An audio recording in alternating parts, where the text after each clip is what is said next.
A single father walks into a luxury bank with nothing but lint in his pockets and an eviction notice burning against his ribs.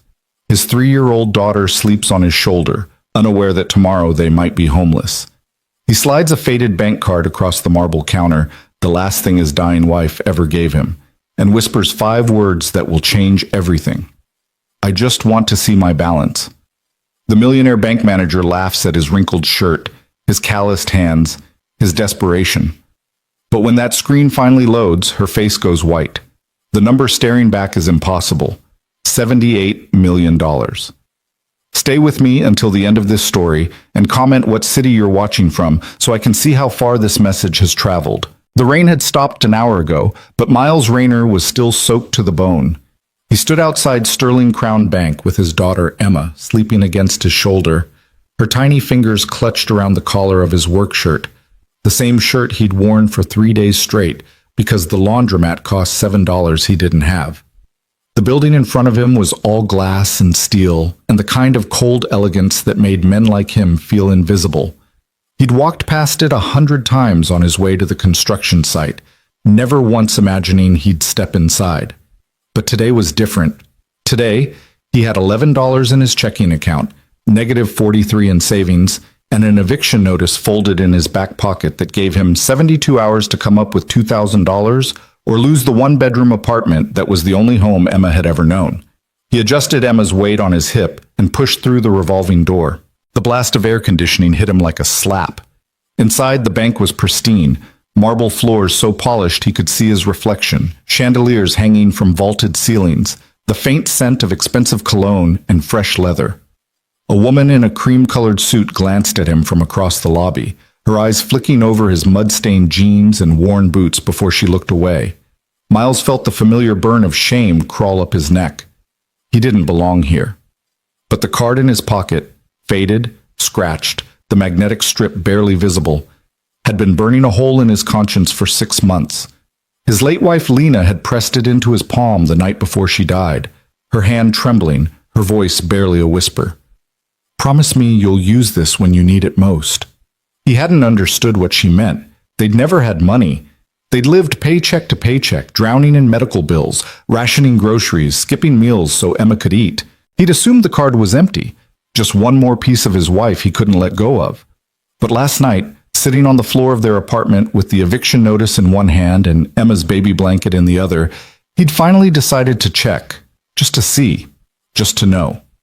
Miles walked toward the teller counter, his boots squeaking against the polished floor. A young woman with kind eyes and auburn hair pulled into a neat bun looked up from her computer screen and smiled. Good afternoon. How can I help you today? Her voice was warm, professional, but Miles could see the way her gaze lingered on Emma, on the way his daughter's shoes were held together with duct tape, on the shadows under his eyes. He cleared his throat. I need to check the balance on this card. He slid it across the counter, his fingers trembling slightly. The teller, her name tag read Jenna, picked up the card and examined it, her brow furrowed. This is an older card, she said carefully. Do you have the account number? No, just the card. Jenna hesitated, then smiled again. Let me see what I can find. She swiped the card through her reader. Nothing happened. She tried again. The screen blinked red. It's not reading. Let me try entering the number manually. Miles shifted Emma's weight, his heart pounding. Part of him wanted to leave, to walk out before the inevitable rejection, before Jenna told him the account was closed or empty, or that he'd wasted his time. But he stayed. Jenna's fingers flew across her keyboard, her eyes narrowing as she studied the screen. Then her expression shifted. Confusion, then something else. Concern, maybe. Or surprise. Mr. Rayner, Miles Rayner. Mr. Rayner, this account is flagged. Miles felt his stomach drop. Flagged? What does that mean? It means I need to get a manager. Jenna's voice was still kind, but there was an edge of uncertainty now. Can you wait here for just a moment? Before he could respond, she stood and disappeared through a door behind the counter. Miles stood there, frozen, his pulse hammering in his ears. Emma stirred against his shoulder, her small hand curling against his neck. Daddy? She mumbled, her voice thick with sleep. It's okay, baby. We're just at the bank. I'm hungry. Miles closed his eyes. I know. We'll get something soon. A lie. He had $3 in his wallet and a quarter tank of gas in a car that was 2 weeks away from repossession. The door behind the counter opened again, and Jenna reappeared, this time with another woman. This one was different. She was tall, mid-40s, with sleek black hair pulled into a low ponytail and a navy suit that probably cost more than Miles made in a month. Her heels clicked against the marble as she approached, her expression carefully neutral but her eyes sharp, assessing. She looked at Miles the way a jeweler might look at a fake diamond. Mr. Rayner? Yes, ma'am. I'm Natalie Voss, Senior Account Manager. She extended a hand and Miles shook it, acutely aware of how rough his palm must feel against hers. Jenna tells me you're trying to access an account? Just checking a balance, Miles said quickly.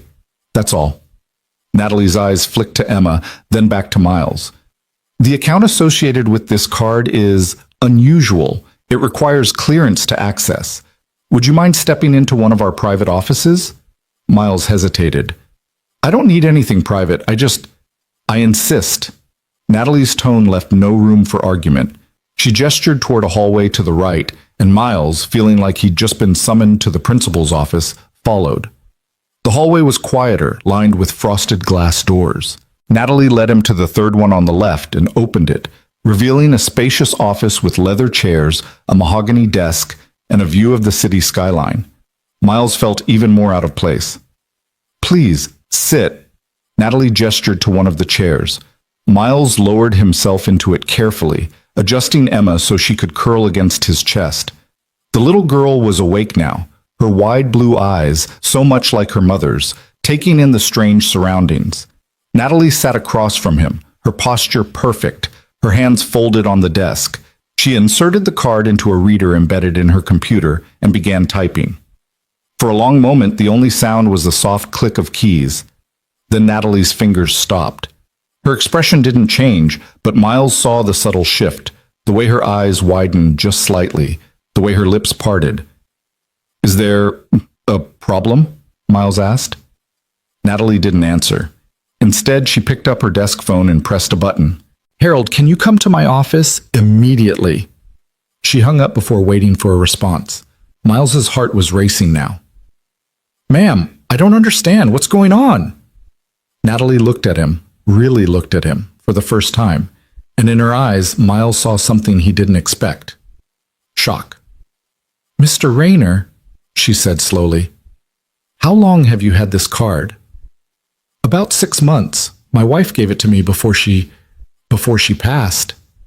Natalie's expression softened, just barely. I see. And you've never checked the balance? No, I didn't think. He trailed off. I didn't think there'd be anything on it. The door opened, and a man in his 60s with silver hair and wire-rimmed glasses stepped inside. He wore a three-piece suit and carried himself with the kind of authority that came from decades of power. Natalie? Harold, this is Miles Rayner. He's here to access account number. She glanced at her screen. 7794-3821. Harold's eyebrows shot up. That account? Yes. Harold crossed the room in 3 strides and leaned over Natalie's shoulder, staring at the screen. For a long moment, neither of them spoke. Then Harold straightened and looked at Miles with an expression that was equal parts disbelief and something close to reverence. Mr. Rayner, do you have any idea what's in this account? Miles swallowed hard. No, sir. Harold exchanged a glance with Natalie, then turned the computer monitor so Miles could see it. At first, Miles didn't understand what he was looking at. Just numbers. A balance. Then his brain caught up. $78,423,650. The room tilted. Miles felt his breath catch, his vision narrowing to that single number on the screen. His hands tightened around Emma, and she let out a small noise of protest. Daddy? He couldn't speak. $78 million. It wasn't possible. It couldn't be possible. Mr. Rayner. Natalie's voice sounded distant, like she was underwater. Are you all right? Miles shook his head slowly, unable to tear his eyes from the screen. There's been a mistake. There's no mistake, Harold said gently. This account is registered to you. It was opened 6 years ago under a private medical trust, with deposits made incrementally over time. The final deposit was made. He glanced at the screen. 6 months ago. 6 months. Right when Lena died. Miles felt something crack open inside his chest. His voice broke. I don't understand. Natalie and Harold exchanged another glance, and this time Natalie's expression softened completely. Mr. Rayner, she said quietly, I think there's something you need to know about your wife. The next 20 minutes passed in a blur.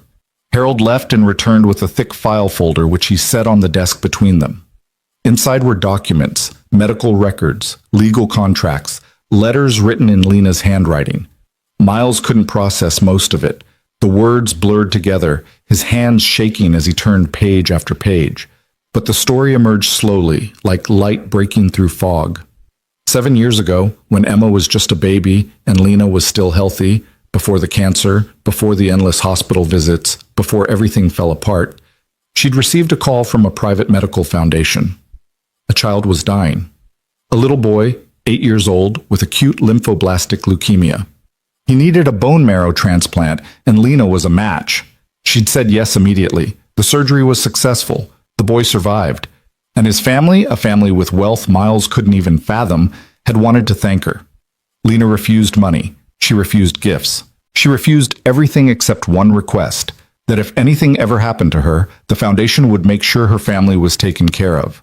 The family agreed. They set up a trust, a private account, untouchable, designed to grow over time. When Lena was diagnosed with stage 4 cancer 3 years later, the family increased the deposits, and when she died, they transferred the full amount, every penny, to Miles. She didn't tell you, Harold said softly, because she didn't want you to feel indebted. She didn't want you to think of her sacrifice as transactional. Miles stared at Lena's signature on the bottom of one of the contracts, his vision blurring with tears. She saved a child, he whispered, and she never told me. Natalie leaned forward, her voice gentle. She didn't leave this money because you earned it, Mr. Rayner. She left it because she loved you. Miles broke. The sob tore out of him before he could stop it, raw and guttural, and Emma, sweet, confused Emma, wrapped her small arms around his neck and held on tight. It's okay, Daddy, she whispered. It's okay. But it wasn't okay. It would never be okay. Because Lena was gone, and no amount of money could bring her back. When Miles finally composed himself, Harold gently walked him through the next steps. There were documents to sign, accounts to set up, legal matters to address, but Harold assured him that none of it needed to happen today. Take your time, Harold said. This is yours. No one can take it from you. Natalie, who had been silent for most of the explanation, stood and walked around the desk. She knelt beside Miles's chair, her polished exterior cracking just enough for him to see the humanity underneath. I'm sorry, she said quietly. For earlier. For assuming... It's fine, Miles said, though his voice was hoarse. It's not. Natalie's eyes were bright. You walked in here looking for help, and I judged you. I'm sorry. Miles didn't have the energy to tell her it was okay, that he was used to it, that people had been looking at him like that for months. Instead, he just nodded. Natalie stood and placed a hand on his shoulder. You're going to be all right, Mr. Rayner. You and Emma, both. By the time Miles left the bank, the sun was setting, painting the sky in shades of orange and pink. He carried Emma on his hip, her head resting against his shoulder, and in his other hand he clutched a folder containing temporary account information and a new debit card. He didn't feel rich. He felt hollow. But as he stepped onto the sidewalk and looked up at the sky, he felt something else, too. For the first time in 6 months, the weight pressing down on his chest had lifted. Just a little. Just enough to breathe. He kissed the top of Emma's head and whispered, Thank you, Lena. I won't let you down. And for the first time in a long time, Miles Rayner believed it. Miles didn't go home right away. He couldn't. Not yet. The The weight of what had just happened pressed against his chest like a physical thing, and he needed time to process it. Time to understand that his entire world had shifted in the span of 30 minutes. Instead, he found himself sitting on a bench 2 blocks from the bank, Emma perched on his lap, watching the evening traffic roll by. The folder from the bank sat beside him, its contents too surreal to fully comprehend. Inside was a temporary debit card, paperwork explaining trust accounts and investment portfolios, and a business card for Harold Mason with a handwritten note on the back. "Call me tomorrow. We'll make sure everything is set up properly." Miles stared at the card in his hand, not the faded one Lena had given him, but the new one, crisp and unbent, with his name embossed across the front. Miles J. Rayner. It looked like it belonged to someone else. Someone who hadn't spent the last 6 months choosing between electricity and groceries. Someone who hadn't stood in line at food banks with his daughter, pretending it was an adventure so she wouldn't see his shame. "Daddy, I'm really hungry now," Emma said, tugging on his sleeve. Her voice was small, patient in the way only children who've learned to wait can be. Miles looked down at her tangled blonde curls, at the grass stain on her pink shirt, at the gap where her front tooth was just starting to come in. She looked up at him with those wide blue eyes, so trusting, so certain that he would take care of her. And for the first time in months, he could. "You want McDonald's?" he asked. Emma's face lit up like he'd just offered her the moon. "Really? With fries?" "With fries, and a toy." She threw her arms around his neck, squealing, and Miles felt his throat tighten. Such a small thing, Happy Meals and chicken nuggets. But it had been so long since he could say yes without counting pennies, without calculating whether they could afford it. He stood, lifting Emma onto his shoulders, and walked toward the golden arches glowing 3 blocks away. Inside the McDonald's, the fluorescent lights were harsh and the floor was sticky, but Emma didn't care. She pressed her face against the glass display case, pointing at the toy options with the kind of serious deliberation usually reserved for major life decisions. "The purple unicorn or the race car?" she asked, looking up at Miles for guidance. "Whichever one you want, baby." "Both?" Miles felt something crack open in his chest, something that had been sealed shut for so long he'd forgotten it was there. He smiled, really smiled, for the first time in what felt like years. "Yeah, both." When their number was called, Miles carried the tray to a booth by the window. Emma attacked her nuggets with the enthusiasm of someone who'd been waiting all day, which Miles realized with a pang of guilt she had. He'd given her half a banana and some crackers for lunch because it was all they'd had.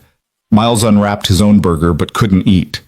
He just watched Emma, watched the way she hummed to herself between bites, the way she lined up her fries in order of size before eating them. Normal kid things. Things he'd been too stressed, too exhausted, too buried under the weight of survival to really notice. His phone buzzed in his pocket. Miles pulled it out, a cheap prepaid thing with a cracked screen, and saw a text from his landlord, Rick. "Tomorrow's the deadline. You got the money or not?" Miles stared at the message, his jaw tightening. Rick had been decent enough at first, giving him extensions when Lena died, understanding when Miles missed a month here and there. But patience had run out 3 months ago, and now the texts came daily, threatening, cold. Miles's fingers hovered over the keyboard.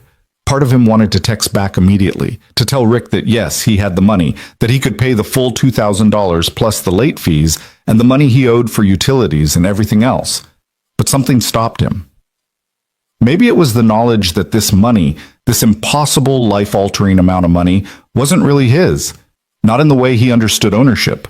It was Lena's, her sacrifice, her legacy.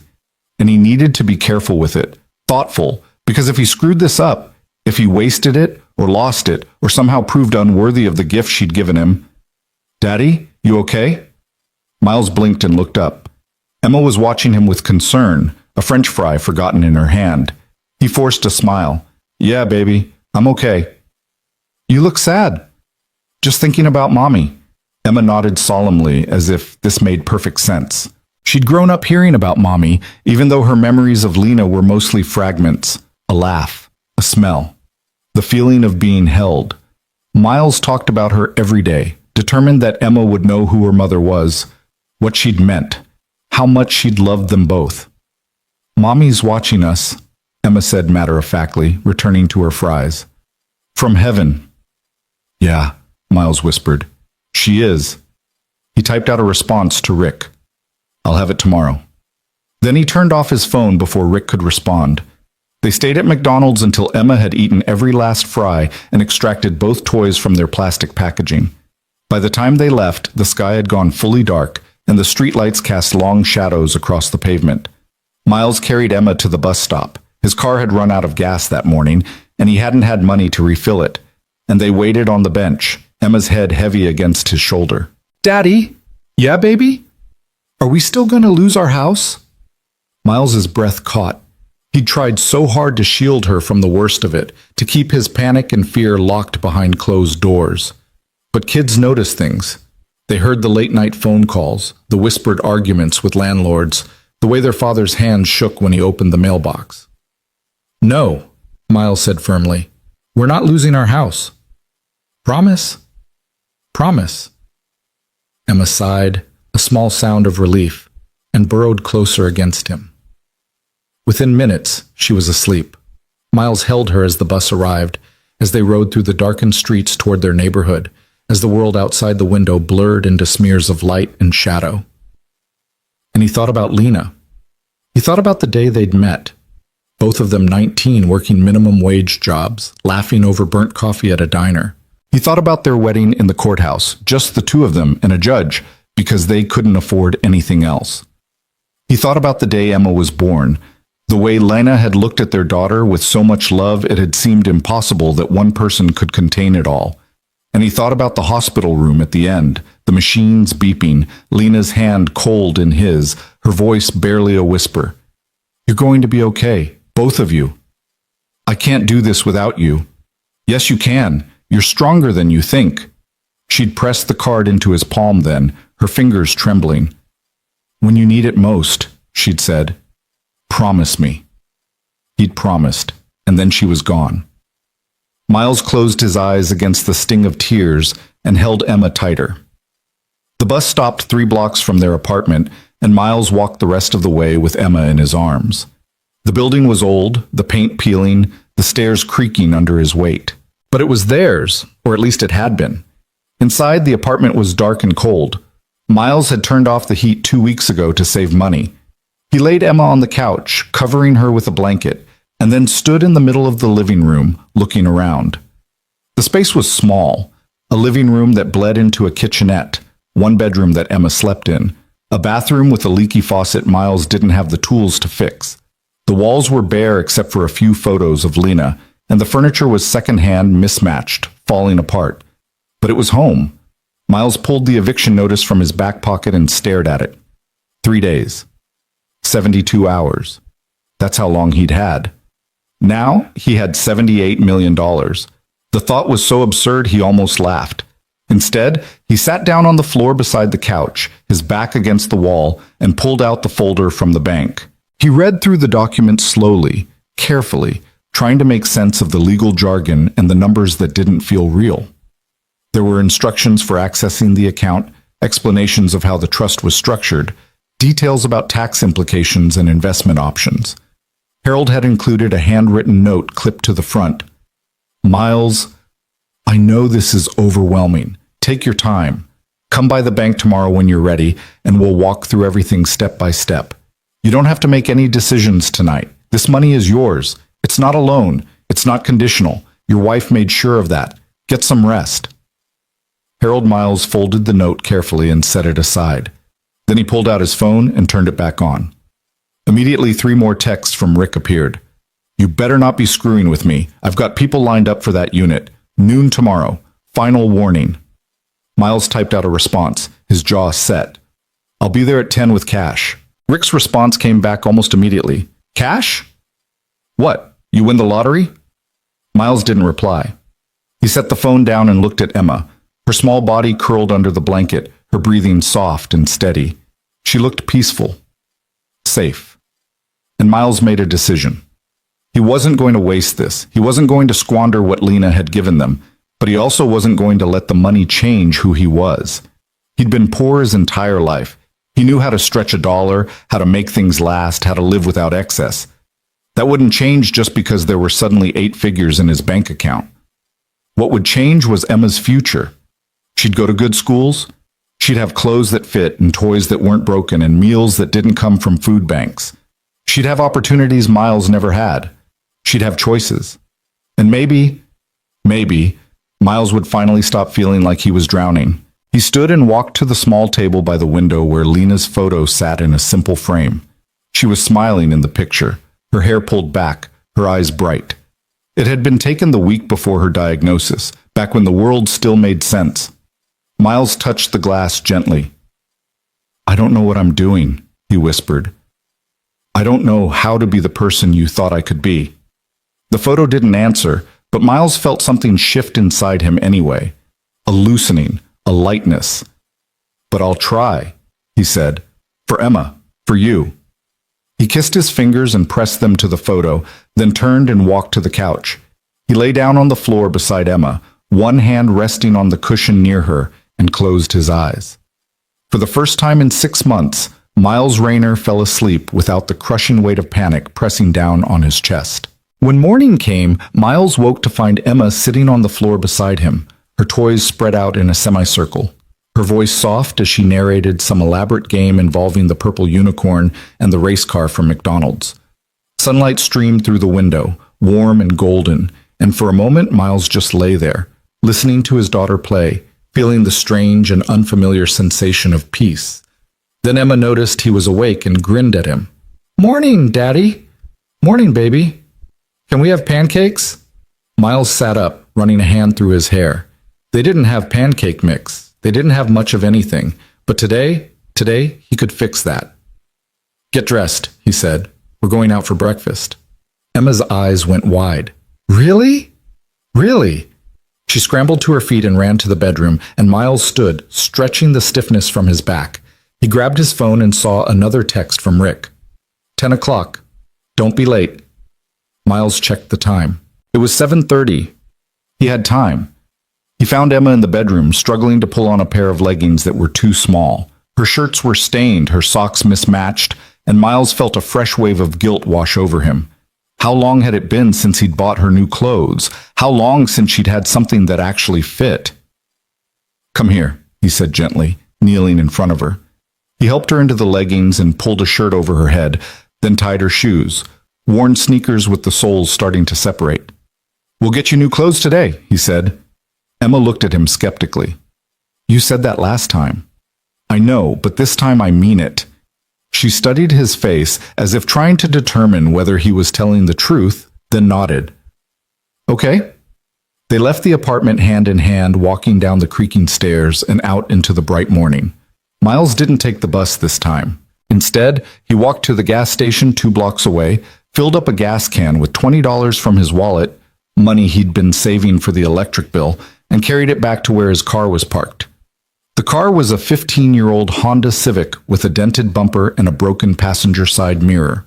The check engine light had been on for 6 months, and the air conditioning didn't work. But it ran, and that was enough. Miles poured the gas into the tank, tossed the can in the trunk, and buckled Emma into the back seat. "Where are we going?" she asked as he pulled out of the parking lot. "Breakfast first, then we've got some errands to run." "What kind of errands?" Miles glanced at her in the rearview mirror and smiled. "Good ones." They ended up at a small diner on the edge of town, the kind of place with vinyl booths and laminated menus and a waitress who called everyone "hon." Miles ordered pancakes for Emma and coffee for himself, even though his stomach was too twisted with nerves to eat. Emma devoured her pancakes, getting syrup all over her face and hands, and Miles watched her with a mixture of love and heartbreak. This was what normal was supposed to look like. A kid eating breakfast without worry, without hunger, without the shadow of eviction hanging over her head. He'd forgotten what normal felt like.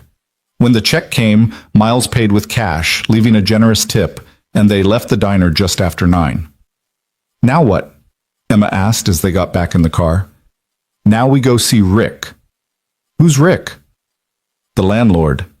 Emma's face fell. "Are we in trouble?"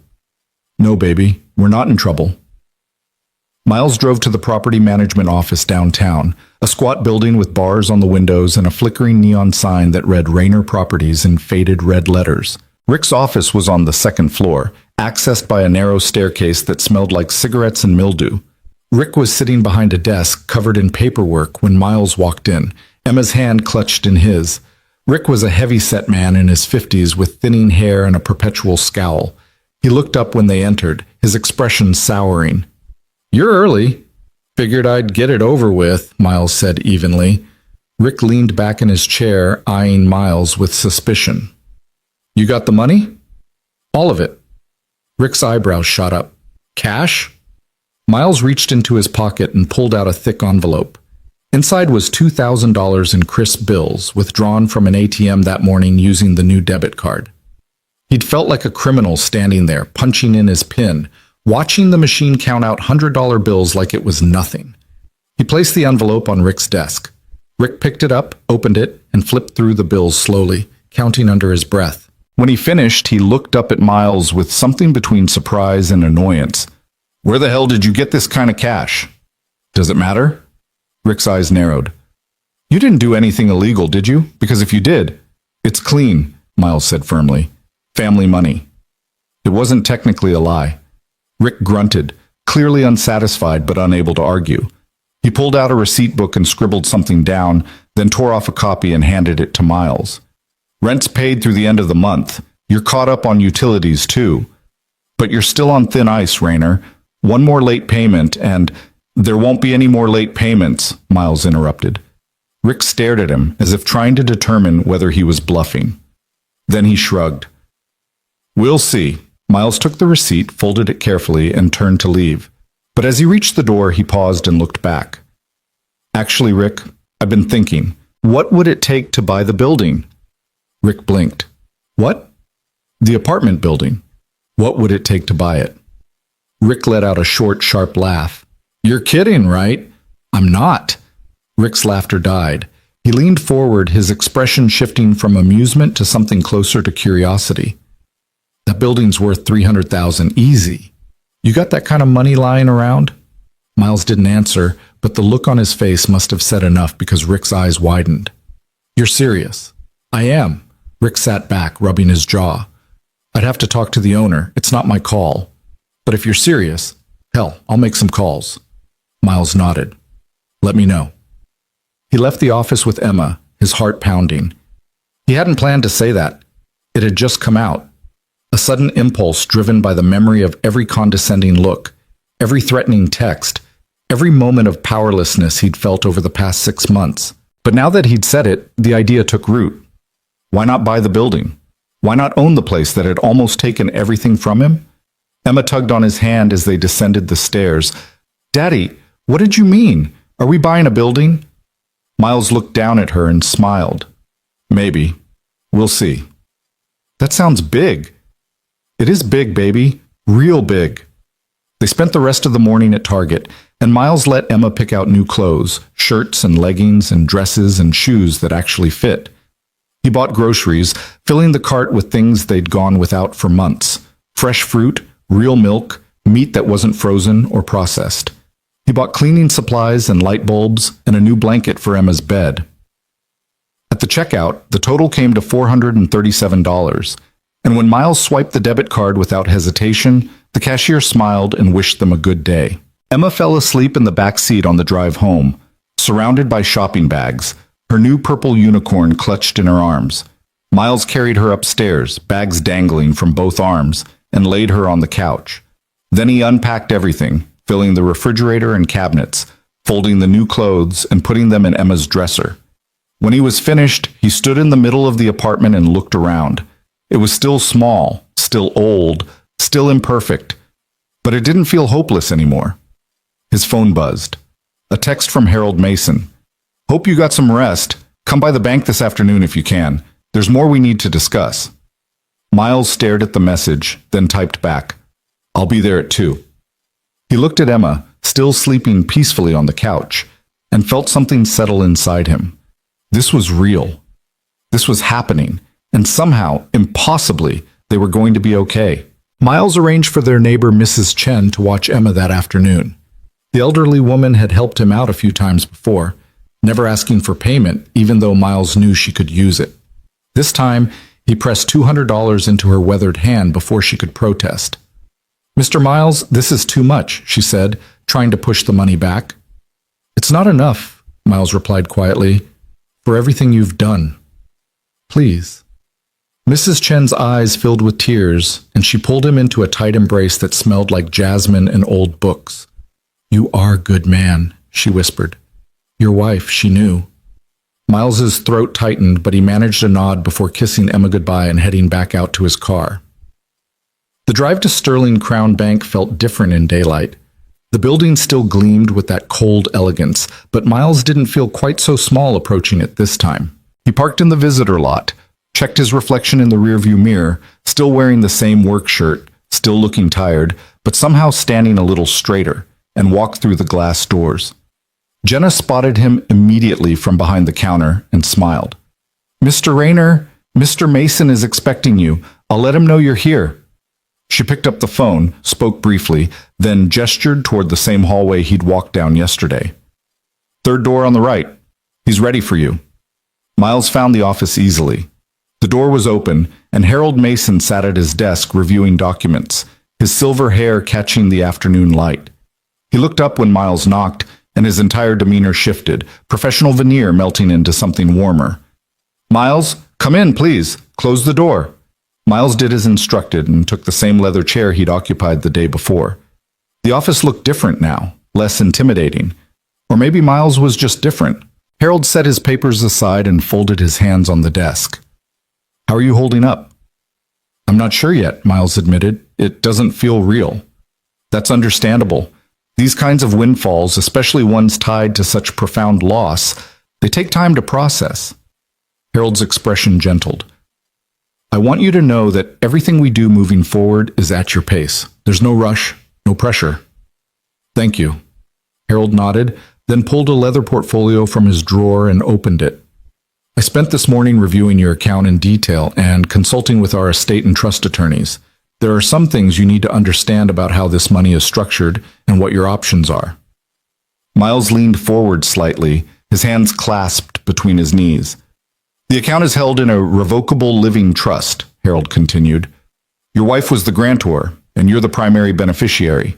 What that means in practical terms is that the money is yours, completely, legally, irrevocably yours. No one can contest it, no one can claim it, and there are no conditions attached to how you use it." "None?" "None. Your wife made that explicitly clear in the trust documents." Harold pulled out a letter, and Miles recognized Lena's handwriting immediately. His heart clenched. "She left this for you. The foundation gave it to me to hold until you access the account." Harold slid the letter across the desk, and Miles stared at it, his hands trembling as he picked it up. The paper was thick, expensive, the kind Lena would never have bought for herself. His name was written across the front in her careful script. "Would you like privacy?" Harold asked gently. Miles shook his head. "I need to know what it says, but I don't think I can read it right now." Harold nodded in understanding. "I can summarize what's relevant to our discussion today, and you can read the personal parts when you're ready." "Please." Harold put on his reading glasses and opened the letter carefully. She starts by explaining the donation, the bone marrow transplant that saved the Westbrook child. Westbrook? The name meant nothing to Miles. Jonathan and Patricia Westbrook. He's a venture capitalist. She's a philanthropist. Their son Marcus was 8 when he was diagnosed with leukemia.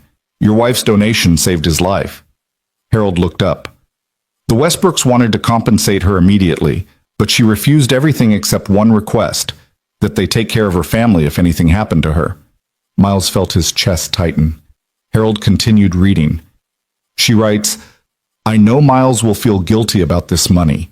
He'll think he doesn't deserve it, that he hasn't earned it, but that's not what this is about. He spent his entire life taking care of everyone else. His mother when she was sick, his younger sister when their father left, and then me and Emma. He's never asked for anything. He's never expected anything. And I need him to know that this gift isn't about worthiness. It's about love. It's about making sure that when I'm gone, he and Emma have every opportunity I couldn't give them." Miles pressed his palms against his eyes, trying to hold back the tears. Harold's voice was thick with emotion as he continued.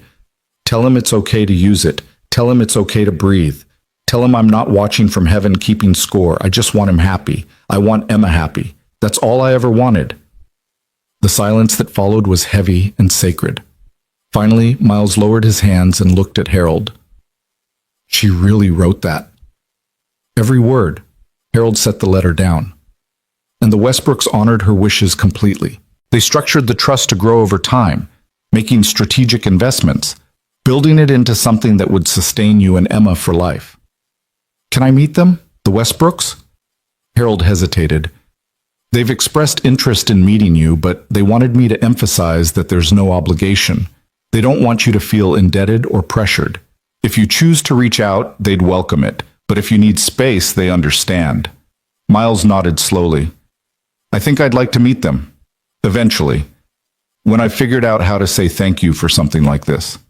Whenever you're ready, I'll arrange it. Harold pulled out another document, this one dense with financial terminology and charts. Now let's talk about the practical side. 78 million is a significant amount of money, but it's not infinite. With smart management, though, it can provide for you and Emma indefinitely. For the next hour, Harold walked Miles through the basics. They discussed investment strategies, the importance of diversification, the tax implications of large withdrawals. Harold explained that the trust was already invested in a mix of stocks, bonds, and real estate, generating roughly $3 million per year in returns. That's more than enough to live on comfortably without ever touching the principal, Harold said. But I want to be clear. This is your money. If you want to buy a house, start a business, donate to charity, or do anything else, that's your choice. I'm here to advise, not to dictate. Miles absorbed the information slowly, his mind struggling to grasp numbers that had once seemed impossibly abstract. $3 million a year in returns alone. He'd never made more than $35,000 in his best year. I want to set up something for Emma, Miles said. A college fund. Something she can't touch until she's 18. That's just for her education. Smart thinking. We can establish a 529 plan that will grow tax-free until she needs it. And I want to keep most of the rest invested. I don't need much to live on. Harold smiled. That's admirable, but don't shortchange yourself, Miles. You've been surviving. Now you get to live. I don't know how to do that. You'll learn. Harold leaned back in his chair. Start small. What's something you've wanted but couldn't afford? Miles thought about it. A reliable car. One that doesn't break down every other week. Then buy a reliable car. Nothing extravagant, just something dependable that won't leave you stranded. That feels like too much. Miles. Harold's voice was firm but kind. You've been living in crisis mode for months, maybe years. Your brain has been wired to see every expense as a potential catastrophe. But that's not your reality anymore. A safe, reliable vehicle isn't extravagant. It's practical. It's taking care of yourself so you can take care of Emma. Miles felt something shift inside him, a loosening of the vice that had been squeezing his chest for so long. Okay, he said quietly. A car. Good. What else? I want to help people. People like me who are struggling. Harold's expression warmed. How? I don't know yet, but I've stood in food bank lines. I've chosen between heat and medicine. I've known what it's like to feel invisible, like the world doesn't see you or care if you disappear. I want to do something about that. Harold was quiet for a moment, studying Miles with an expression that might have been respect. Your wife was right about you. What do you mean? In her letter, she said you were the kindest man she'd ever known. That even when you had nothing, you'd give away your last dollar if someone else needed it more. Harold smiled. I think philanthropy is in your future, Miles. But for now, let's focus on stabilizing your immediate situation. Once you have your feet under you, we can talk about how to make a broader impact. They spent another 30 minutes going over paperwork, signature pages, beneficiary forms, authorization documents. Miles's hand cramped from signing his name so many times, but Harold was patient, explaining each form before Miles put pen to paper. Finally, Harold pulled out a checkbook and a secondary debit card. I'm issuing you a checking account linked to the trust. I'm putting $50,000 in it to start. That should be more than enough for immediate expenses. The debit card has a daily limit of $5,000, which we can adjust if needed. $50,000. In a checking account, for immediate expenses. Miles felt dizzy. If you need more, just call me, Harold continued, but I'd advise against making any major purchases or decisions for at least a month. Give yourself time to adjust, to think, to process. This money isn't going anywhere. Thank you, Miles managed. For everything. It's my job, but it's also my pleasure. Harold stood and extended his hand. You're going to be okay, Miles. You and Emma, both. Miles shook his hand, gripping it firmly, trying to convey gratitude that words couldn't capture. As he turned to leave, Harold called after him. Miles, one more thing. Miles paused in the doorway. Your wife's letter, the full version. It's yours to keep. Take it home. Read it when you're ready. But know that she was very clear about one thing. She didn't want you to spend your life mourning her. She wanted you to live. Miles nodded, his throat too tight to speak, and walked out of the office. He made it to his car before the tears came. Great, heaving sobs that seemed to come from somewhere deep inside, from a place he'd kept locked and sealed for 6 months, because he couldn't afford to break down, couldn't afford to grieve, couldn't afford to feel anything except the desperate need to survive one more day. But now, sitting in the parking lot with Lena's letter clutched against his chest, Miles finally let himself shatter. He cried for the years they'd lost, for the future they'd never have.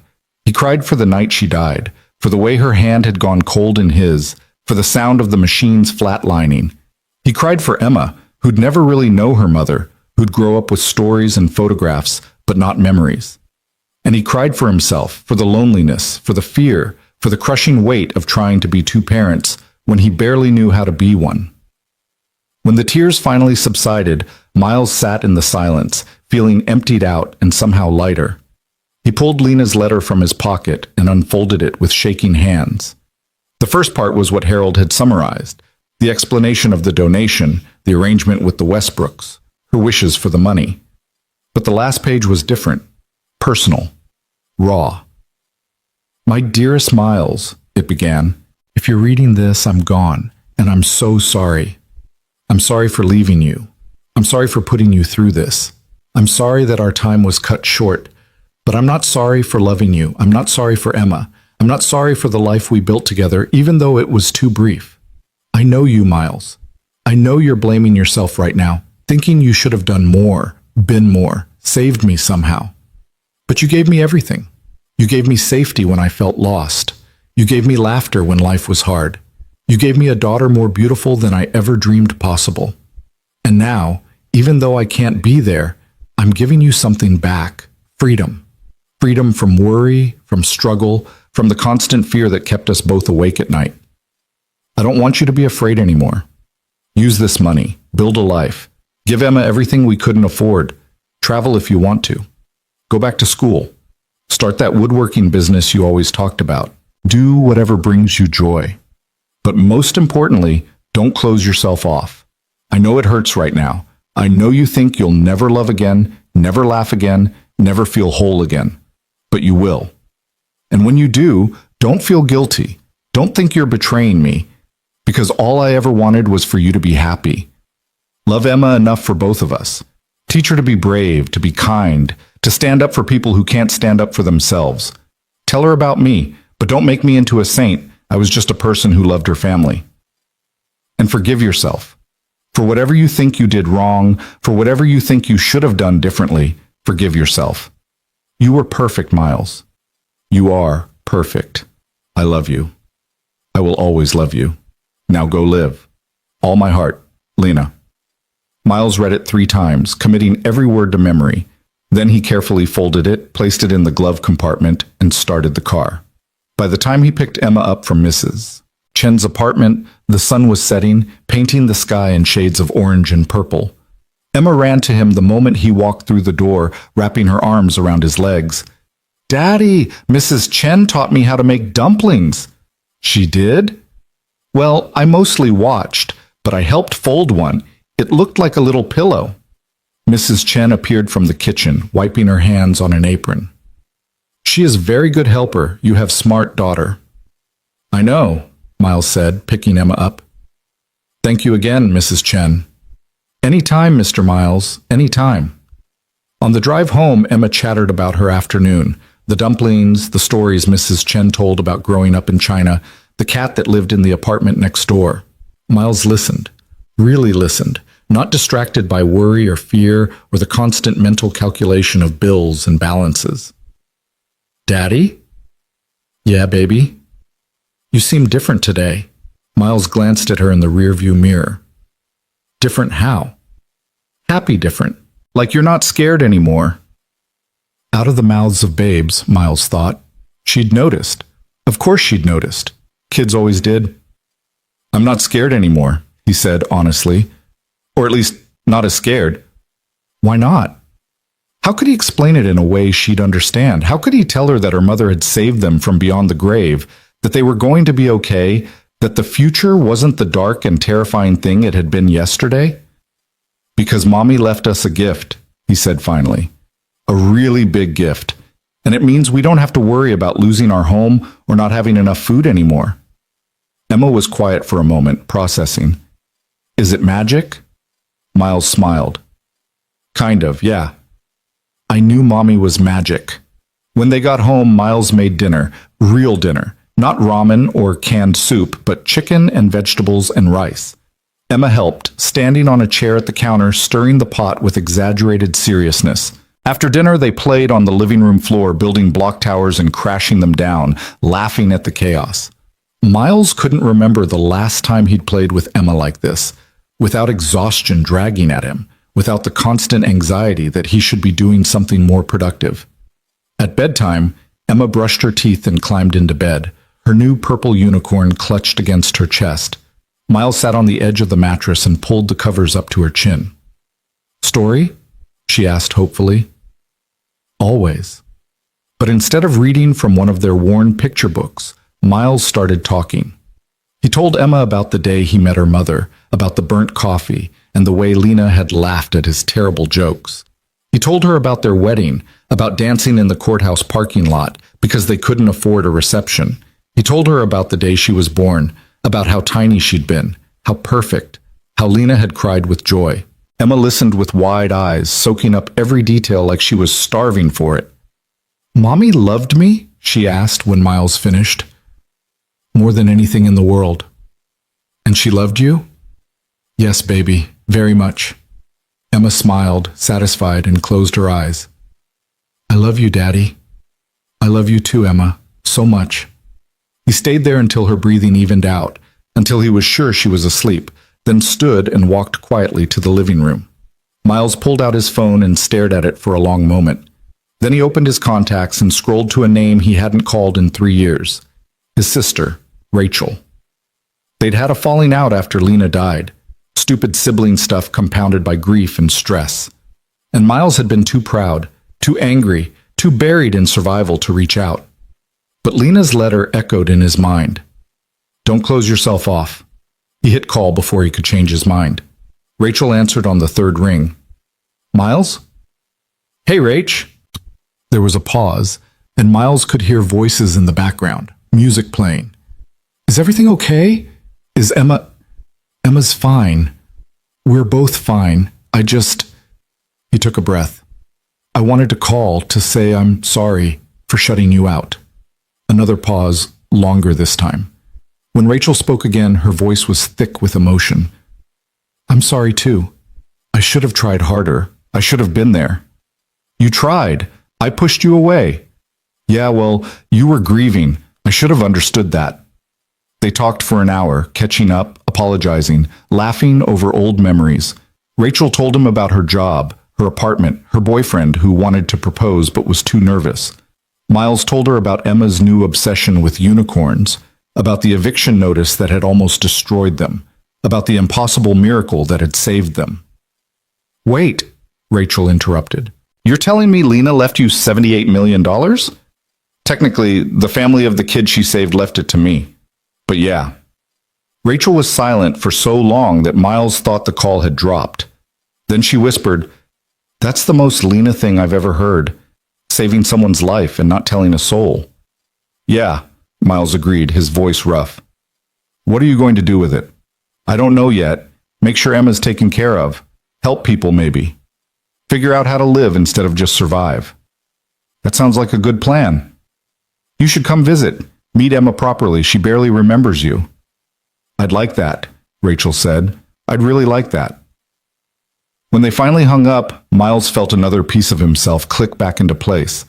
The isolation he'd wrapped around himself like armor was starting to crack, and for the first time in months, he didn't feel alone. He walked to the window and looked out at the city lights stretching into the distance. Somewhere out there, the Westbrooks were living their lives, their son healthy and whole because of Lena. Somewhere out there, other families were struggling the way Miles had struggled, choosing between impossible options, drowning in systems that didn't care. Miles thought about what Harold had said, about philanthropy being in his future. Maybe it was. Maybe he could take this impossible gift and turn it into something that mattered, something that would make Lena proud. But tonight, he was just a father who'd survived another day, a father who could finally breathe. He picked up Lena's photo from the table and held it close. I'm going to be okay, he whispered. We're going to be okay. I promise. And for the first time since she died, Miles actually believed it. The next morning brought a clarity Miles hadn't felt in years. He woke before Emma, made coffee in their tiny kitchen, and sat at the table with a notebook he'd found in a drawer. The pages were blank, waiting, and for once Miles didn't feel paralyzed by the emptiness. He started making lists, not the desperate kind he'd made before, scratching out bills he couldn't pay and needs he couldn't meet, but different lists, hopeful ones. Things Emma needs. Things we need for the apartment. Long-term plans. People to help. His pen hovered over that last one. People to help. The phrase felt enormous, weighted with possibility. He thought about Mrs. Chen, who'd helped him without asking for anything in return. He thought about the other families in their building, the ones he'd seen loading their belongings into cars in the middle of the night, evicted like he'd almost been. He thought about the food bank where he and Emma had stood in line, surrounded by people who looked just as tired, just as desperate, just as invisible as he'd felt.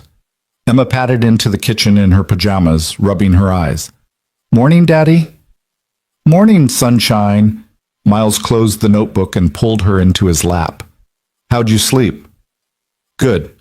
I dreamed about Mommy. Miles's chest tightened. Yeah? What happened in the dream? She was playing with me in a big garden with lots of flowers. She said she was happy. Emma looked up at him with those impossibly blue eyes. Do you think she's really happy? In heaven? Miles kissed the top of her head, breathing in the scent of her strawberry shampoo. I think if heaven exists, she's there, and I think she's watching you grow up and feeling so proud. Even when I spilled juice on the carpet, Miles laughed, really laughed, and it felt like sunlight breaking through clouds. Even then, they spent the morning slowly, without the frantic rush that had defined their lives for months. Miles made pancakes from scratch, and Emma helped crack the eggs, getting shell fragments in the bowl that Miles fished out with a spoon. They ate at the table instead of standing over the sink. They talked about nothing important, cartoons and the neighbor's dog, and whether unicorns could fly or just had wings for decoration. It was ordinary, beautifully, perfectly ordinary. Around 10, Miles's phone rang. Harold Mason's name appeared on the screen. Harold, good morning. Miles, I hope I'm not calling too early. I have some news that couldn't wait. Miles straightened, his free hand unconsciously reaching for Emma. What kind of news? The Westbrooks would like to meet you. Today, if possible. They're in town briefly. Jonathan has business meetings, and they asked if you'd be available for lunch. Miles's stomach flipped. Today? I know it's sudden. If you need more time, no. Miles surprised himself with the firmness of his answer. No, I'd like to meet them. I need to. Excellent. I'll text you the address. It's a private club downtown, nothing too formal, but you might want to dress accordingly. After they hung up, Miles stood in the middle of the kitchen, his mind racing. He owned exactly 2 button-down shirts, both bought from Goodwill years ago. One had a stain on the collar that never quite came out. The other was wrinkled but clean. Emma, we need to go shopping. 2 hours later, they stood in a department store Miles had never set foot in before, surrounded by racks of clothes that cost more than he'd made in a week at the construction site. A sales associate named Marcus approached with a practiced smile that faltered slightly when he took in Miles's worn jeans and work boots. "Can I help you find something?" Miles straightened his shoulders. "I need clothes for a business lunch. Something appropriate but not too formal." Marcus's expression shifted, professional courtesy replacing the initial judgment. "Of course. What's your budget?" Miles hesitated. What was his budget? Yesterday it would have been $50 maximum. Today he had $50,000 in his checking account and no idea what qualified as reasonable. "I don't know," he admitted. "What would you suggest?" Marcus studied him for a moment, then nodded. "Follow me." 30 minutes later, Miles stood in front of a fitting room mirror, wearing dark slacks, a crisp white shirt, and a navy blazer that fit him better than anything he'd ever owned. He looked different. Not like someone pretending to be wealthy, but like someone who belonged in rooms where important conversations happened. "You look fancy, Daddy," Emma said from where she sat swinging her legs on a bench. "Too fancy?" "No, you look like a prince," Marcus smiled. "She's right. This works well on you. The fit is excellent. Would you like to see some shoe options?" By the time they left the store, Miles had spent $800 on clothes. Slacks, shirts, a second blazer, dress shoes, and even a tie he wasn't sure he'd ever wear. The old Miles would have been horrified. The new Miles was still adjusting to the idea that he could spend money without his world collapsing. They stopped for an early lunch at a sandwich shop, and Miles checked his phone. Harold had sent the address.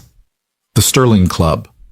One of those places Miles had walked past 100 times without ever imagining he'd go inside.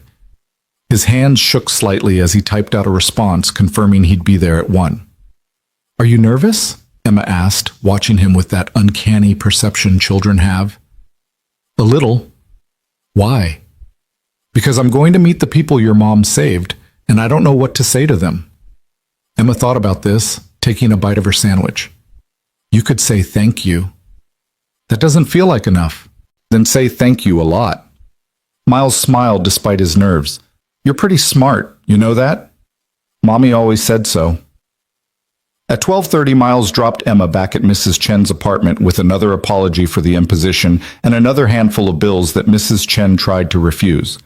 Then he drove to the Sterling Club, his new clothes feeling strange against his skin, his heart hammering against his ribs. The building was understated elegance, red brick, brass fixtures, a doorman in a burgundy uniform who opened the door with a polite nod. Inside, the lobby was all dark wood and leather, oil paintings on the walls, the hushed quiet of money and influence. A hostess greeted him. "Good afternoon. Do you have a reservation?" "I'm meeting the Westbrooks, Jonathan and Patricia Westbrook." Her expression shifted to something more deferential. "Of course, Mr. Rayner. They're expecting you. Right this way." She led him through a dining room where well-dressed men and women spoke in low voices over white tablecloths and crystal glasses. Miles felt eyes follow him, and he wasn't sure if it was curiosity or suspicion, maybe both. They stopped at a private room toward the back, and the hostess knocked softly before opening the door. "Mr. Rayner." Miles stepped inside and his breath caught. The couple sitting at the table looked like they belonged on the cover of a magazine. Jonathan Westbrook, tall and distinguished with silver-threaded hair and an expensive suit, Patricia elegant in a cream-colored dress, pearls at her throat. But it was the boy sitting between them who stopped Miles in his tracks. He was 15 now, gangly in the way teenage boys are, with dark hair and eyes that seemed too old for his face. He wore a school uniform, blazer, tie, the works, and he was staring at Miles with an expression Miles couldn't quite read. "Miles?" Jonathan stood immediately, extending his hand. "Thank you for coming on such short notice." Miles shook his hand, feeling the firm grip, the calluses that spoke of someone who'd worked with his hands despite his wealth. "Thank you for inviting me." Patricia stood as well, and unlike her husband, she didn't offer a handshake. Instead, she pulled Miles into an embrace that was warm and fierce and completely unexpected. "Thank you," she whispered against his shoulder. "Thank you for sharing her with us. Even just her memory." When she pulled back, her eyes were bright with tears, and Miles felt his own throat tighten. "This is Marcus," Jonathan said, placing a hand on his son's shoulder. The boy stood awkwardly, clearly uncomfortable but trying to hide it. He extended his hand and Miles shook it gently. "Hi," Marcus said, his voice cracking slightly on the single syllable. "Hi, Marcus." They all sat, and for a moment no one spoke. A waiter appeared with menus and water, his movements practiced and silent, and then they were alone again. Patricia was the one who finally broke the silence. "We've wanted to meet you for so long, but we didn't want to intrude on your grief.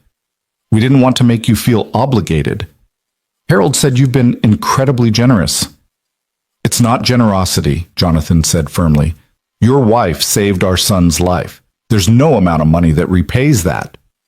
"She didn't do it for money." "We know." Patricia's voice was soft. "That's why we wanted to make sure you were taken care of. It's what she would have wanted." Marcus had been quiet, picking at his napkin, but now he looked up at Miles. "Can I ask you something?" "Of course." "What was she like?" "Your wife?" Miles felt the familiar ache in his chest, but it was softer now, more like an old wound than a fresh cut. "She was kind. That's the first thing anyone who met her said. She couldn't walk past someone who needed help without stopping. She'd give away her lunch to a homeless person and tell me she wasn't hungry anyway." Marcus listened intently, leaning forward slightly. "She was funny, too, terrible at telling jokes, like truly awful, but she'd laugh at herself so hard that you couldn't help laughing with her. And she was stubborn. When she decided something was right, there was no talking her out of it." "Like donating bone marrow," Patricia said quietly. "Exactly like that. When she got the call that she was a match, I asked her if she was sure, if she'd thought it through. She looked at me like I was crazy, said there was a kid dying and she could help, so what was there to think about?" Jonathan's jaw tightened with emotion. "We told her we'd pay for everything, medical expenses, time off work, anything she needed. She refused it all, said we should donate to cancer research instead." "That sounds like her." Marcus spoke again, his voice quieter now. "I was 8 when I got sick. I don't remember a lot of it. They had me on so many drugs. But I remember being scared all the time. Scared I was going to die. Scared my parents were going to have to watch me die." Patricia reached over and squeezed her son's hand.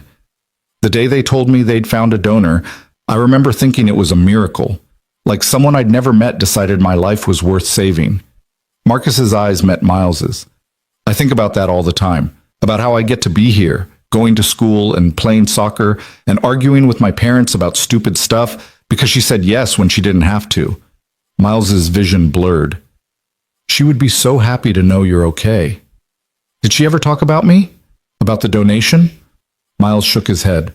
"Not once. I didn't even know about it until yesterday." Marcus looked stunned. "She never told you?" "She kept a lot of things to herself, things she probably should have shared. But that was Lena. She didn't do it for recognition or gratitude. She just did it because it was right." They ordered food, though Miles barely tasted what was placed in front of him. The conversation flowed more easily now, the initial awkwardness giving way to something warmer. Patricia asked about Emma, and Miles found himself pulling out his phone to show pictures.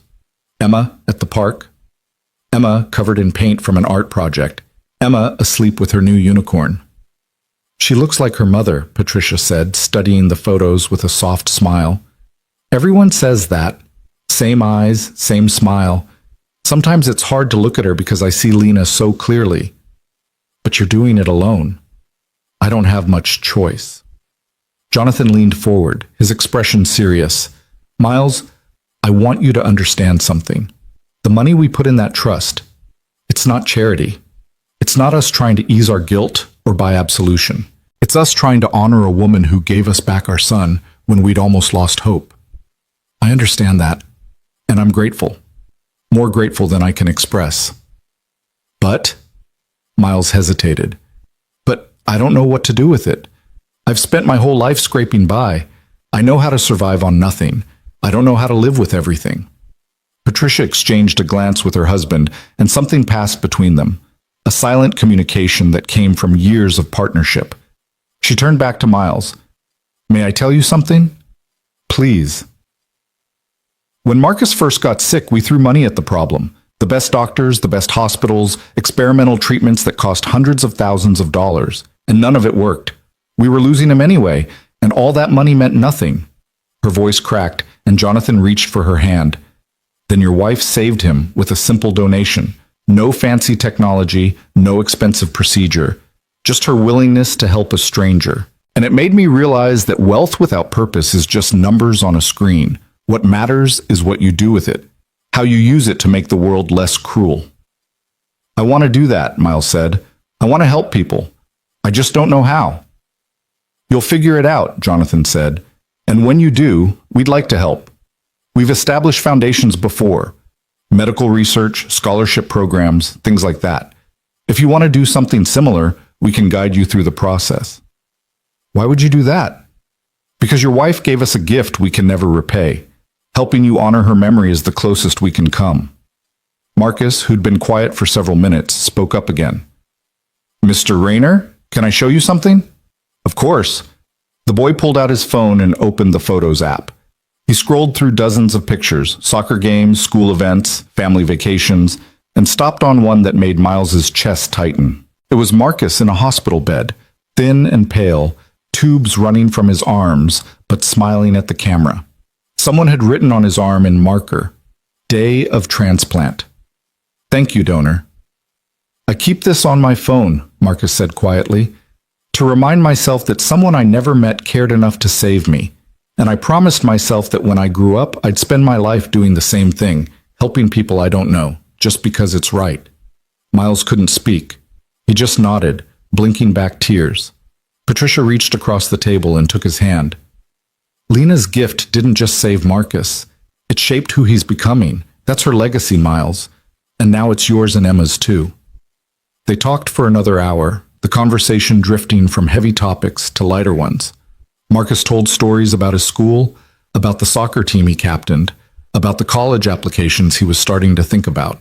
Jonathan shared business advice without being condescending, treating Miles like an equal rather than a project. Patricia asked thoughtful questions about Emma's interests, already planning ways to send books and toys that might spark her imagination. By the time Miles left the Sterling Club, the sun had shifted low in the sky, casting long shadows across the city. He sat in his car for a long moment, hands on the steering wheel, trying to process everything that had happened. His phone buzzed. A text from Patricia. "Thank you for today. It meant more than you know. Please keep in touch. You're part of our family now, whether you like it or not." Miles smiled despite the tears running down his face. He typed back. "Thank you for honoring her, for remembering her, for giving me a chance to breathe." Her response came immediately. "She gave us everything. This is the least we can do." Miles drove back to Mrs. Chen's apartment in a daze. When he knocked on the door, Emma came running, launching herself into his arms. "How was it?" Mrs. Chen asked, reading something in his expression. "It was good. Really good." That night, after Emma was asleep, Miles sat at the kitchen table with his notebook again. This time, he didn't hesitate over the blank pages. He started writing, plans, ideas, dreams that had seemed impossible yesterday but felt achingly real tonight. He would set up Emma's college fund first thing in the morning. He would buy that reliable car Harold had mentioned. He would pay off every medical bill, every debt, every penny that had been drowning him for years. And then he would figure out how to help. Maybe a foundation, like Jonathan suggested. Maybe something simpler, paying rent for families facing eviction, covering groceries for people choosing between food and medicine, creating scholarships for kids like Emma who deserved opportunities their parents couldn't afford.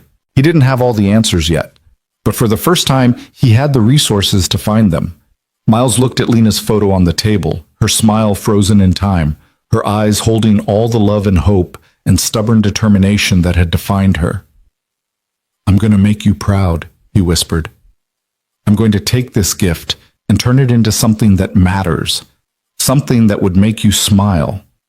The photo didn't answer, but Miles felt something settle inside him anyway, a sense of purpose, a direction. He'd spent 6 months drowning. He'd spent yesterday learning to breathe. Now it was time to learn how to swim. Miles closed the notebook and stood, exhaustion finally catching up with him. But it was a different kind of tired than before.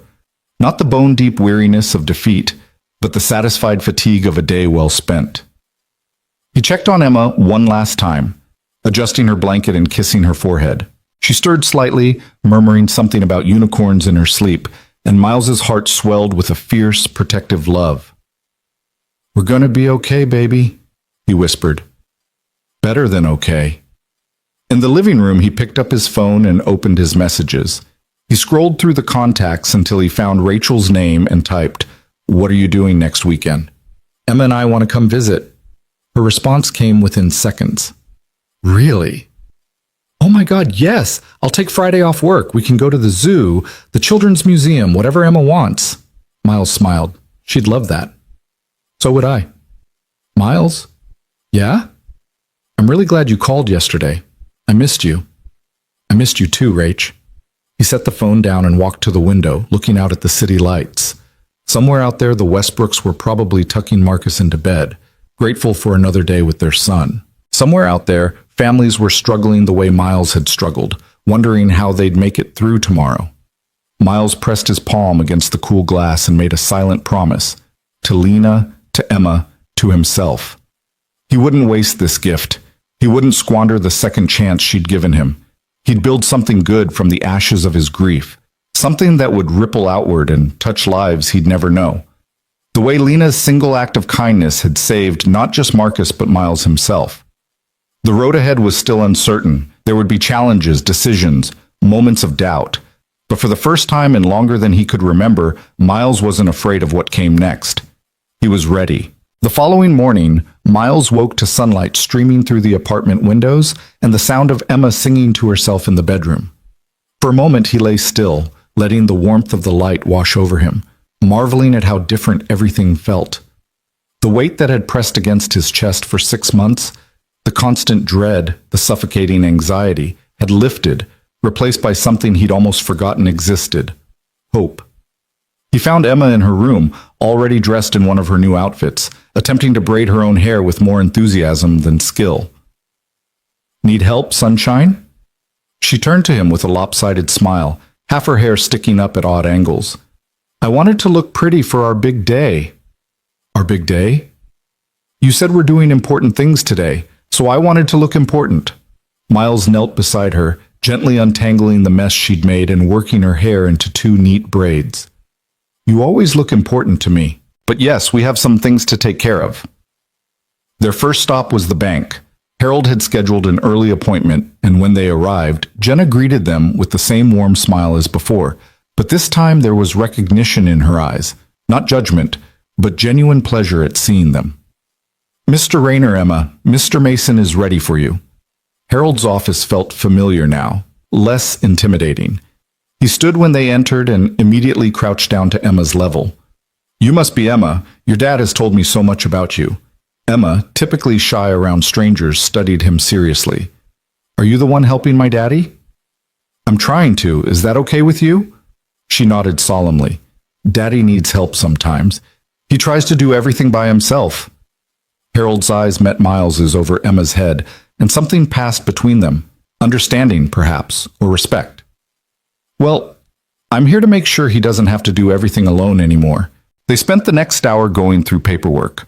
Harold had prepared documents for Emma's college fund, a 529 plan that would grow over the years, ensuring she'd have every educational opportunity without the crushing weight of student debt. Miles signed the papers with shaking hands, thinking about how Lena had worked 2 jobs to pay for the single semester of community college she'd managed before they'd gotten pregnant with Emma. "This account is structured so Emma can't access it until she's ready for college," Harold explained. "But you can add to it whenever you want.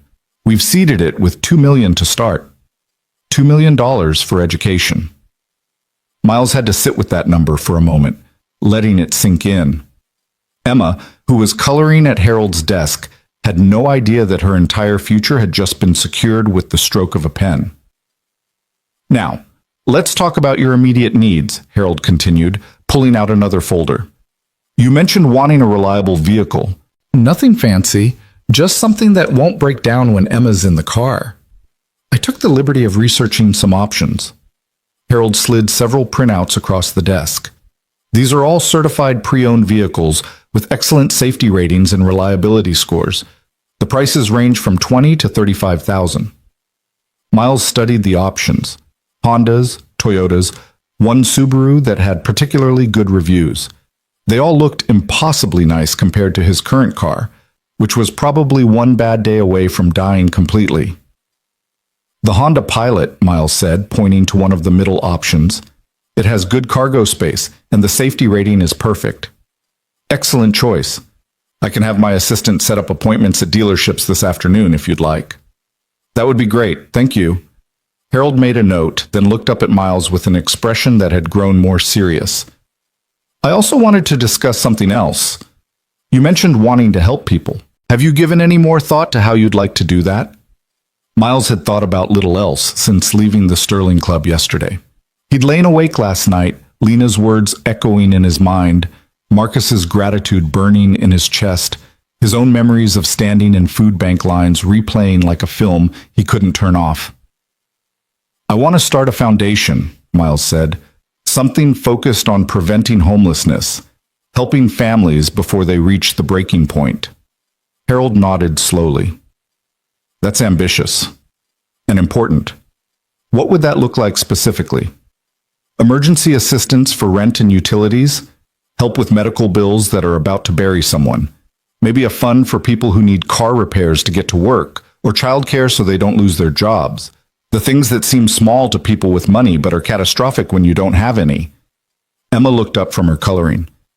Like when our lights got turned off? Miles felt his throat tighten. Yeah, baby. Like that. Harold was quiet for a moment, his expression thoughtful. Then he pulled out a legal pad and began taking notes. This is doable. The Westbrooks mentioned they'd be willing to consult, which would be invaluable. They've established several successful foundations.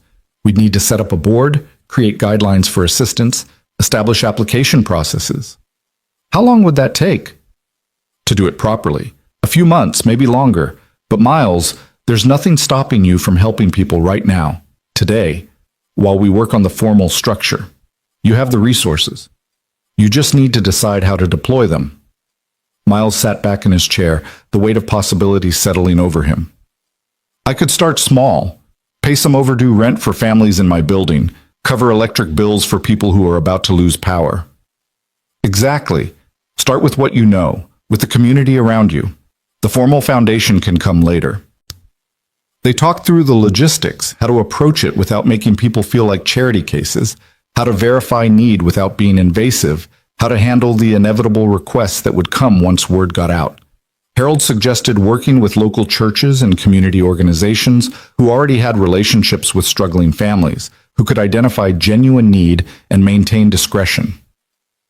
By the time they left the bank 2 hours later, Miles had a plan. Not a complete one, not a perfect one, but a starting point. And that was enough. The car dealership was overwhelming in its own way. Rows of shining vehicles, salespeople with bright smiles and firm handshakes, the smell of new leather and possibility. A man named Tony greeted them, and Miles could see the familiar assessment in his eyes, the subtle recalibration when he noticed Miles's new clothes but old watch, the way Emma clutched a worn stuffed animal. Looking for something specific today? Honda Pilot. Certified pre-owned, good safety rating, reliable. Tony's demeanor shifted slightly, not dismissive exactly, but preparing for a customer who'd probably just browse and leave. Let me show you what we have. They walked through the lot, Emma skipping ahead, pointing at colors she liked. Tony showed them 3 options, explaining features and mileage and maintenance records with practiced efficiency. Miles test drove the newest one, a silver Pilot with leather seats and a backup camera, and all the features he'd never thought he'd own. It drove smooth, quiet, safe. Emma sat in the back, running her hands over the clean upholstery, her eyes wide. It smells good, Daddy. It does, doesn't it? Back in the showroom, Tony pulled up the numbers. This one's listed at $32,000. With taxes and fees, you're looking at about $35,000 out the door. I'll take it. Tony blinked. Don't you want to negotiate? Look at financing options? I'm paying cash. The word hung in the air between them, and Miles watched Tony's expression cycle through surprise, skepticism, and finally a kind of eager professionalism. Cash. Okay, let me get the paperwork started. An hour later, Miles drove out of the dealership in a car that was his, fully paid, no monthly payments hanging over his head like a sword. Emma was in the back seat, properly secured in a brand new car seat the dealership had installed, chattering about all the places they could drive now. Can we go to the beach? It's December, baby. It'll be cold. But we could see it, right? I've never seen the ocean. Miles caught her eye in the rearview mirror, saw the hopeful expression on her face, and felt something crack open in his chest. How many times had he told her someday about things like this? How many small dreams had he deferred because of gas money and time and the constant grinding need to just survive? Yeah, he said, his voice rough with emotion. Yeah, we can go see the ocean, maybe this weekend. Emma's squeal of delight was so pure, so unrestrained, that Miles had to blink back tears. They stopped at the grocery store on the way home, and Miles let Emma pick out whatever she wanted. Fruits that weren't on sale, the good brand of mac and cheese, cookies and juice boxes, and all the things he'd been saying no to for months. The cart filled up, and for once Miles didn't calculate the total in his head, didn't put things back, didn't feel the familiar dread at the register. The total came to $247, and Miles swiped his card without flinching. Somebody had a good shopping day, the cashier said, smiling at Emma, who was clutching a box of animal crackers like treasure. We're celebrating, Emma announced. We have a new car and we're going to see the ocean, and Daddy's not scared anymore. The cashier's smile softened, and she looked at Miles with something like understanding. Sounds like good times ahead. Yeah, Miles said. I think they are. Back at the apartment, Miles and Emma unloaded the groceries together, filling the cabinets and refrigerator until they actually looked full for the first time in memory. Emma organized the snacks in her special drawer, humming to herself, and Miles stood in the kitchen doorway just watching her, memorizing this moment. His phone buzzed. A text from Rick, the landlord. Got someone interested in buying the building. Making an offer this week. Thought you'd want to know since you mentioned it. Miles stared at the message, his mind working. He'd thrown out the idea of buying the building half in anger, half in defiance. But now, thinking about it seriously, it made sense.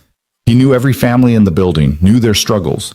If he owned it, he could keep rents reasonable, could work with people when they fell behind instead of immediately threatening eviction. He typed back, I'm still interested. What's the asking price?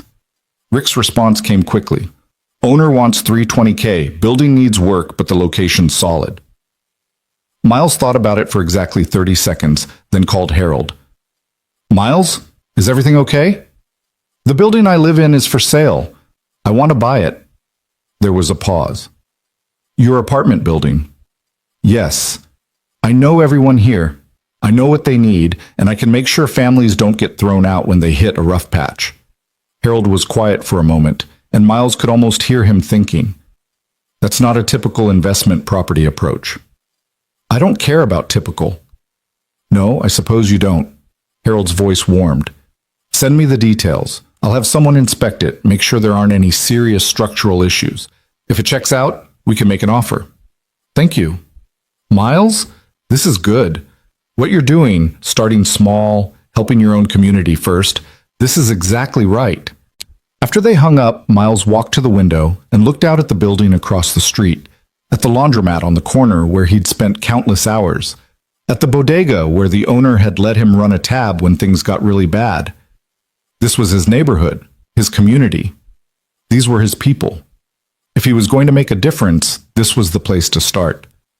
That evening, after Emma was asleep, Miles sat down with his notebook again. He made a list of every family in the building. Everyone he knew was struggling. The Johnsons in 2B, where the dad had lost his job 3 months ago. Mrs. Martinez in 3A, a widow trying to raise her grandson on Social Security. The young couple in 1C with a newborn and medical bills they couldn't pay. Then he made another list, the monthly expenses that would crush him a week ago but meant nothing now. Rent, utilities, car insurance, medical copays. By the time he finished, he had a plan. The next morning, Miles knocked on Mrs. Chen's door. She answered in her bathrobe, clearly surprised by the early visit. Mr. Miles, is everything okay? Everything's fine. Can I come in for a minute? She led him into her small apartment, which smelled like ginger and tea. Miles pulled an envelope from his pocket, cash $5,000. and placed it on her table. What is this? It's a thank you. For all the times you've helped me with Emma, for the food you've shared, for being kind when I had nothing to give back. Mrs. Chen stared at the envelope, then at Miles, her eyes filling with tears. This is too much. It's not enough. But it's a start. Miles covered her weathered hand with his. I know your son sends money, but I know it's not always enough. I know you've been skipping your heart medication sometimes because you can't afford it. I know you need a new water heater and you've been making do with cold showers. How did you know it? Because I've been there. I've been where you are right now, choosing between medicine and food, between fixing things and paying rent. And someone I never even met, gave me a gift that changed everything. So I'm passing it forward. Mrs. Chen broke down crying, and Miles held her while she sobbed against his shoulder. When she finally pulled back, wiping her eyes, she looked at him with something like awe. Your wife, she would be very proud. I hope so. He repeated the scene 5 more times that day. The Johnsons, who broke down when he handed them 3 months of rent in cash and told them to take their time finding work, that he'd bought their building and there would be no more eviction notices. Mrs. Martinez, who kissed his hands and called him an angel. The young couple with the newborn, who couldn't stop thanking him through their tears when he paid off their medical bills. By the end of the day, Miles had given away nearly $40,000, and it was the best money he'd ever spent. Word spread fast in the building. By that evening, people were knocking on Miles's door, some to thank him, some to ask if the rumors were true, some just to look at him like he'd grown wings. One man, a construction worker Miles recognized from the site where he used to work, caught him in the stairwell. Heard you came into some money. Miles tensed, waiting for the request, the assumption, the outstretched hand. Instead, the man stuck out his hand to shake. Just wanted to say congratulations, man, and thank you for what you did for the Johnsons. That's my cousin. You probably saved their marriage. Miles shook his hand, feeling the familiar calluses, the strength of someone who worked with his body. I just did what I could. More than most would. You're a good man, Rayner. That weekend, Miles kept his promise. They drove to the coast in their new car, Emma's excited chatter filling the space, the radio playing songs she sang along to, even though she didn't know all the words. The drive took 2 hours, and Miles marveled at how smooth the car ran, how safe it felt, how Emma could look out the window without worry. When they finally saw the ocean, Emma went silent. They parked and walked down to the beach, and Miles lifted her onto his shoulders so she could see better. The waves crashed against the shore, endless and powerful, and Emma gripped his hair, her breath catching. It's so big, Daddy. Yeah, baby, it is. Does it go on forever? Pretty close. They walked along the beach, Emma running ahead to chase seagulls, her laughter carried away by the wind. Miles took pictures on his phone. Emma with her arms spread wide. Emma jumping over waves. Emma examining shells like they were precious jewels. As the sun began to set, painting the sky in shades of orange and pink and purple, they sat on the sand together. Emma leaned against Miles's chest, tired and happy, and Miles wrapped his arms around her. Daddy? Yeah? Is Mommy watching us right now? Miles looked up at the vast sky, at the endless ocean, at the beauty that surrounded them. I think so. I think she sees everything. Do you think she's happy?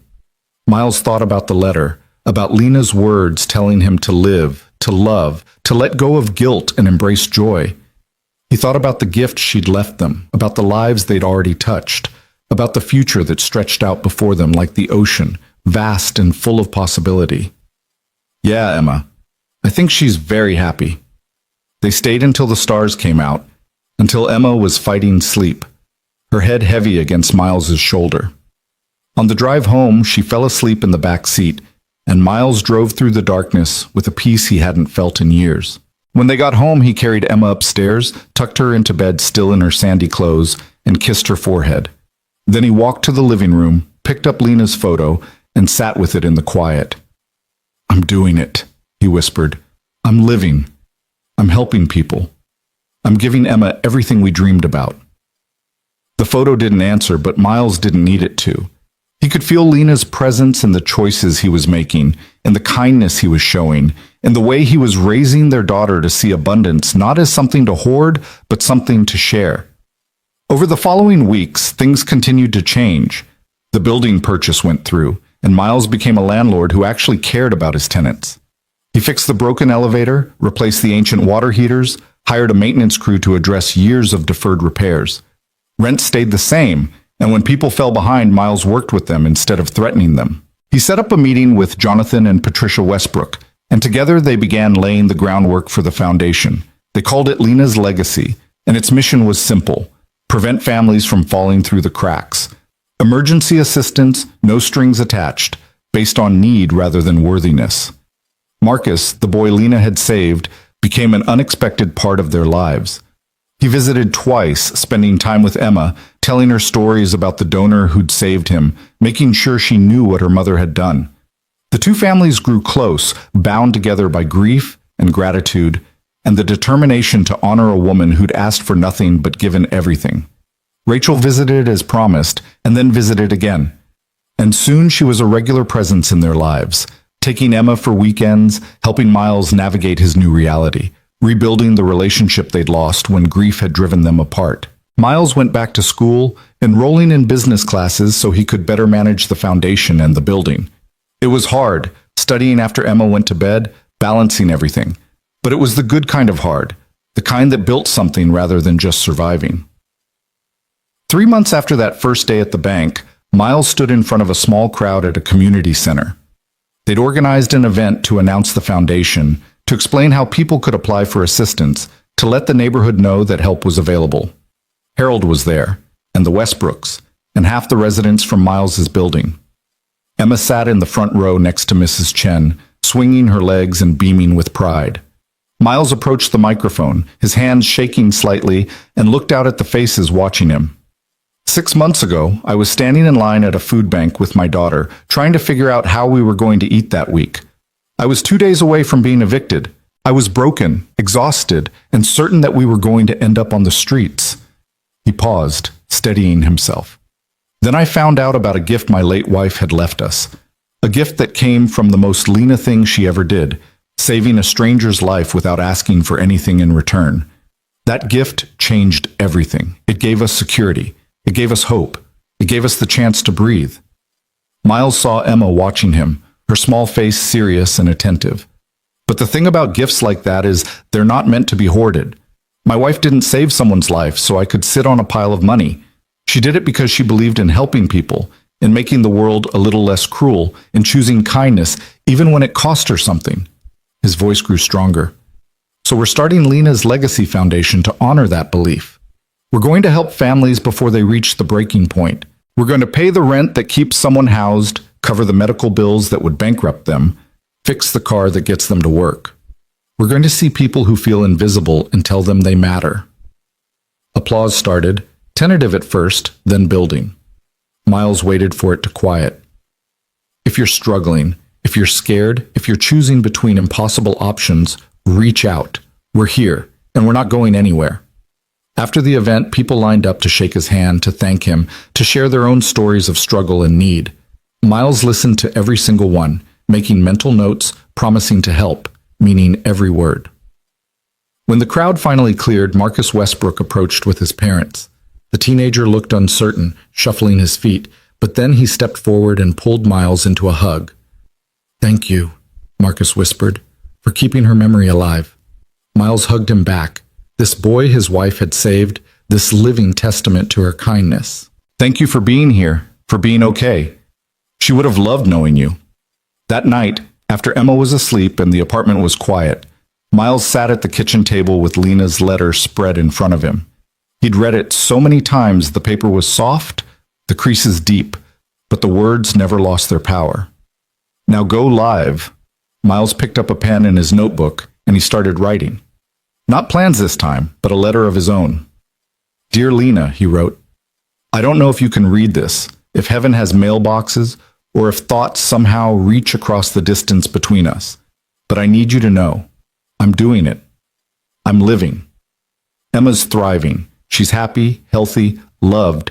She talks about you every day, and I make sure she knows who you were, what you meant, how much you loved her. I bought the building. Can you believe that? The place that almost destroyed us is now ours, and I'm using it to help people the way we needed help. The foundation is real. Lena's legacy. We're going to help so many families, prevent so much suffering. Your gift isn't just sitting in an account somewhere. It's out in the world, doing good, multiplying the kindness you started. I'm not drowning anymore. I'm not just surviving. I'm actually living, just like you told me to. I miss you. God, I miss you every single day. But I'm not letting that grief bury me anymore. I'm letting it fuel me, drive me, remind me of what matters. Thank you for everything, for loving me, for Emma, for saving Marcus and setting all of this in motion, for believing I could be the man you saw in me. I promise I'll keep going. I'll keep helping people. I'll keep raising Emma to be kind and brave and to stand up for others. I'll keep your memory alive, not through grief, but through action. I love you. I will always love you, but I'm going to be okay now. We're going to be okay. Miles. He folded the letter carefully and placed it with the others he'd written to her over the months. Letters he never sent, words she'd never read, but writing them helped him process, helped him heal, helped him feel connected to her even in her absence. Miles stood and walked to the window one last time, looking out at the city that had once seemed so cruel, so indifferent to his suffering. It looked different now, warmer, full of possibility. He pressed his palm against the glass, feeling the cool surface, and smiled. Tomorrow, they'd help another family. Tomorrow, Emma would go to her first swimming lesson at the community center, something she'd been begging for that they finally could afford. Tomorrow, life would continue, full and rich and purposeful. But tonight, Miles Rayner allowed himself to simply be grateful. Grateful for the gift. Grateful for the second chance. Grateful for the woman who'd loved him enough to ensure that even in death, she was still taking care of them. He picked up Lena's photo one last time, traced her smile with his finger, and whispered the words that had become his mantra, his promise, his truth. I won't let you down. And he knew, with a certainty that settled deep in his bones, that he wouldn't.